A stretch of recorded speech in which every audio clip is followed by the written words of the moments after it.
दुःखको काँडा उखेली फालौँला, सुखको खेती गरौँला, जीवन काली नलागे के भो सँगै ओह्राली झरौँला।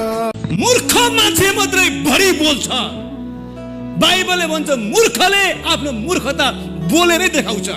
जब मान्छे धेरै बोल्छ नि थाहा पाउनुस् त्यो मूर्ख हो, मलाई केही पनि आउँदैन। जब मान्छे चुप लागेर बस्छ नि थाहा पाउनुहोस् ऊ बुद्धिमानी हो। बढी बोल्दाखेरि नि तपाईँले केही पनि रिसिभ गर्न सक्नुहुन्न, तपाईँले खालि सप्लाई मात्रै गर्नुहुन्छ। तपाईँसँग भएको अलिकति ज्ञान तपाईँले दिनुभयो, सक्यो। सुन्नुहोस् न, अर्कोको ज्ञान भरिन्छ। हालेलुया। यो मूर्खहरूको फेरि एउटा साइन छ, they know everything, they knows everything.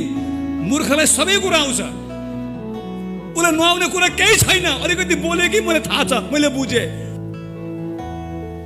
त्यसले याद गर्नु होला, यदि तपाईँ कचिङ्गल मचाउनुहुन्छ, यदि तपाईँ विवाद मचाउनुहुन्छ, यदि तपाईँ झगडा मचाउनुहुन्छ, यदि तपाईँ गनगन गर्नुहुन्छ, यदि तपाईँ कचकच गर्नुहुन्छ नि त तपाईँको हृदयमा मैला छ। त्यो हृदयलाई तपाईँले अहिले नै सफा गर्नुहोस्। हालेलुया। भन्नुहोस् त, मेरो हृदयलाई म अहिले नै। राम्रो कपडा लगाएर हिँड्नुस् त मान्छेले देखाउनका लागि लगाएको भन्छन्। सिम्पल कपडा लगाएर हिँड्नुस् त तपाईँलाई गरिब भन्ठान्छन्। मनमा लागेको कुरा जस्ताको त्यस्तै प्याट्ट बोलिदिनुस् त छुच्चो भन्छन् मान्छेहरूले। केही नबोलिकन बस्नुस् त फेरि त्यही मान्छेले तपाईँलाई घमण्डी भन्छ। सक्सेसफुल भएर देखाउनुहोस्, सफलता हासिल गरेर देखाउनुहोस् त मान्छेहरूले ठुलो भयो भन्छन्, एरोगेन्ट भयो भन्छन्। असफल हुँदा मान्छेहरूले तपाईँलाई अल्छी भन्छन्।